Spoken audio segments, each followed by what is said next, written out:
नमस्कार, मैं विश्वनाथ नायर। अभी हमारे साथ जुड़ रहे हैं श्री अशोक कुमार झा, जो पूर्व फाइनेंस सेक्रेटरी हो चुके हैं इंडियन गवर्नमेंट के। Mister Jha, firstly welcome. हम एक सवाल पूछना चाहते हैं आपसे। सबसे महत्वपूर्ण सवाल ये है कि आखिर ये जो डिसीजन लिया गया है आरबीआई के तौर से कि 2,000 रुपए के नोट हम अब सर्कुलेशन से निकाल रहे हैं, ये क्यों लिया गया है सर?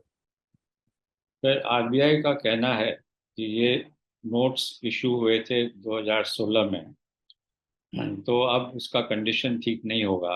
6-7 साल हो गए।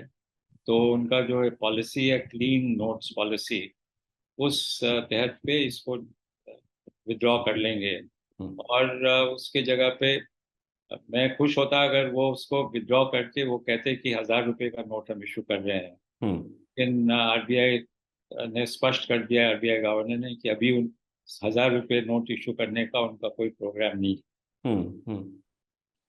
तो ये जो अभी 30 सितंबर की जो डेडलाइन दी गई है आरबीआई की तरफ से कि इस पीरियड के अंदर आप अपने नोट या तो जमा कर सकते हैं या इसको एक्सचेंज करके कोई और नोट ले सकते हैं, तो आपके हिसाब से क्या इसके इस 30 सितंबर डेट के अंदर सारा का सारा 2,000 रुपीज का जो भी बंडल अभी अवेलेबल है पब्लिक के पास, ये पूरा या तो पूरी तरह से सिस्टम से हट जाएगा या पूरा बैंकिंग सिस्टम में आ जाएगा? नहीं, मैं तो समझता हूँ कि पूरे पूरा का पूरा, जैसे डिमोनेटाइजेशन के समय में पूरे हम्म। कैश वापस आ गए। हम्म। मैं समझता हूँ कि इसमें भी पूरे जितने भी पैसे हैं, क्योंकि किसी के पास अगर 2,000 रुपये का नोट है तो वो उसको रद्द तो नहीं बनाएगा। उसको घर हम्म। पे अगर रखा रहेगा तो रद्द हो जाएगा ना। वो डेडलाइन के बाद, हम्म। 30 सितंबर के बाद। तो वो उसको जरूर चेंज कर लेगा। और अभी तक जो आरबीआई ने कहा है कि इसमें एक्सचेंज करने में कोई प्रॉब्लम नहीं है, आप बैंक चले जाइए, 20,000 रुपये का एक पर विजिट आप उसको चेंज कर सकते हैं। तो हम्म। लोग जाके कर लेंगे। लेकिन उनका यही, लोगों का शंका एक ही है। वो शंका ये है कि कहीं उसको वे मॉनिटर नहीं कर। बैंक हम्म। अगर उसमें, अगर आप डिपॉजिट करने जाएं नोट्स, और बैंक आपसे पैन नंबर वगैरह पूछेंगे और उसको नोट करेंगे, हम्म। तो लोगों के मन में ये शंका हो जाएगा कि बाद में इनकम टैक्स और अदर एजेंसीज को सवाल पूछने लगेंगे कि आपको नोट कहाँ से आए। तो ये एक शंका है, ये शंका दूर करना चाहिए, करना बहुत जरूरी है। ये 30 सितंबर से लेके मेरा एक और सवाल है। जब तक ये 4 महीने की जो अवधि दी गई है आरबीआई की तरफ से, उसके अंदर ये लीगल टेंडर रहेगा 2,000 रुपीज का नोट। बट जैसे इंडिया में अभी कई जगहों पर 10 रुपए का कॉइन, 10 रुपए का जो सिक्का होता है वो लेते नहीं है दुकान वाले। तो ऐसे इस सिचुएशन में ये 2,000 का कोई मतलब बनता है हाथ में रखने का? सी, जो प्रैक्टिस है वो एक अलग है, और हम्म। लीगल टेंडर एक अलग है। लीगल टेंडर का मतलब ये हुआ कि अगर मैं आपको 2,000 रुपये अगर मैं आपको देना है, हम्म। और अगर मैं आपको 2,000 रुपये में दूं, तो ये हम्म। आपको लेना पड़ेगा। वो हम्म। लीगल है। आप ये नहीं कह सकते कि नहीं, मैं 2,000 रुपये का नोट नहीं लूंगा। तो ये तो लीगल सिचुएशन है।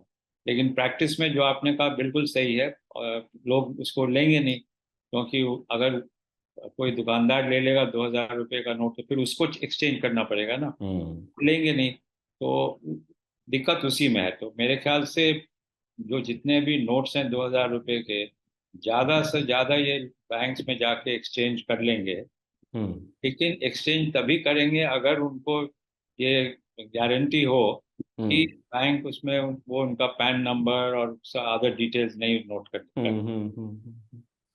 तो आज जो रहा वो पहला दिन रहा जब लोग अपने बैंक ब्रांचेस में जाके अपनी करेंसी को एक्सचेंज कर सकते हैं। वो ट्यूसडे का पहला दिन था, मंगलवार का। तो आज के दिन तो ज्यादा हमने, हमारे रिपोर्टर्स ने ज्यादा कोई क्राउड देखा नहीं, ना ही कोई भीड़ भाड़ देखी, ना ही कोई ज्यादा कंफ्यूजन देखा। आपके हिसाब से क्या है, ये अगले 4 महीने के अंदर ये थोड़ा बढ़ेगा और शायद 30 सितंबर के आसपास ज्यादा लोग आएंगे बैंकों में अपने अपने कैश को एक्सचेंज करने के लिए? मैं तो ये समझता हूँ कि लोग कुछ दिन रुकेंगे, रुक के हम्म। देखेंगे कि क्या सिचुएशन है। बैंक्स उसको स्ट्रेट अवे उसको एक्सेप्ट कर रहे हैं कि नहीं, या सवाल पूछ रहे हैं कि आपको कहाँ से मिला, आपका ये डिटेल्स क्या है, पूरा अपना पैन नंबर या कोई आधार नंबर या कुछ नोट नहीं करेंगे। अगर वो नहीं कर रहे हैं, तो मैं समझता हूँ कि एक 5-6 दिन के बाद लोग जाके, जिनके पास पैसे हैं, तो एक्सचेंज कर लेंगे। लेकिन अगर वो नोट करने लग गए तो फिर लोगों को फिर सोचना पड़ेगा कि इसको कैसे डिस्पोज ऑफ करें। तो सर ये जो आपने जैसे बोला कि कोई बैंकों में कोई नोट नहीं कर रहा है इस वक्त, तो फिर ये 2,000 रुपए निकालने का और इस पे कोई कंट्रोल का कोई कोई मतलब ही नहीं बनता है। मतलब जैसे कि किसी के पास अगर बहुत सारे 2,000 रुपए नोट है जो वो घर में जमा करके रखे हुए थे बहुत टाइम से, तो ना टैक्स अथॉरिटी को पता चलेगा, ना ही बैंकिंग सिस्टम को पता चलेगा कि ये कैश लीगल है या नहीं। तो ये सिचुएशन, ये कंफ्यूजन क्रिएट हो सकता है आगे जाके आपके हिसाब से।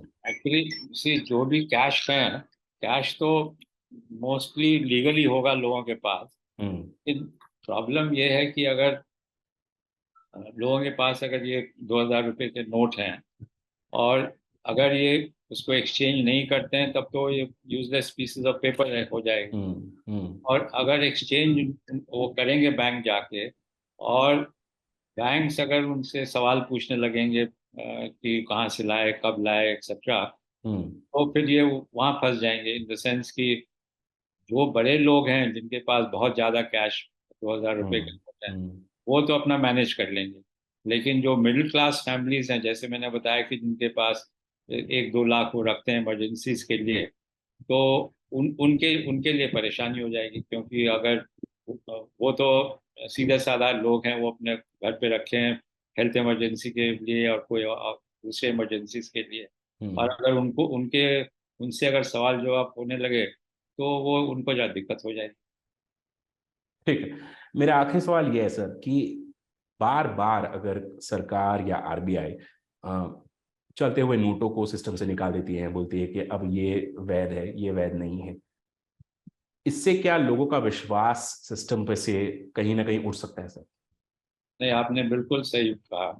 क्योंकि अगर आप करेंसी को बिना कन्विंसिंग रीजन दिए अगर आप करेंसी को विड्रॉल करते जाएंगे या उसमें चेंज करते जाएंगे उसका कॉम्पोजिशन, तो लोगों में जरूर उसका ये हो जाएगा, संदेह पैदा हो जाएगा कि सरकार या RBI, in this case RBI, कर जाएगी।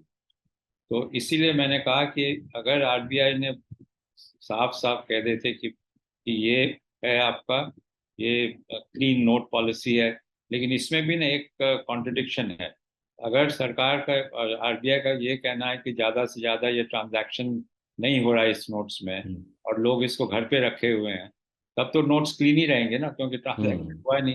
तो क्लीन ही रहेंगे, तो इसमें क्लीन नोट पॉलिसी का तो मैं बिल्कुल। देखा नहीं। ये नोट पॉलिसी का कोई सवाल ही नहीं उठता, सही बात है। तो ये सब जो शंकाएं हैं, ये आरबीआई को सीधा सीधा उनको बता देना चाहिए कि इस हम्म। वजह से हम कर रहे हैं। और ये 20,000 का जो लिमिट है, इसका भी कोई जो भी रैशनल है वो लोगों को बता दें कि ये रैशनल है। तब तो ठीक है, नहीं तो लोगों के मन में तो शंका रहता रहेगा कि भाई ये क्या कर रहे हैं सरकार, आरबीआई क्या कर रही है। तो ये मेरे ख्याल से आरबीआई को क्लैरिफाई कर देना चाहिए शुरू हम्म। शुरू। जी, बहुत बहुत धन्यवाद श्री झा। एंड आपको भी बहुत सारा धन्यवाद ये शो देखने के लिए। Thank you.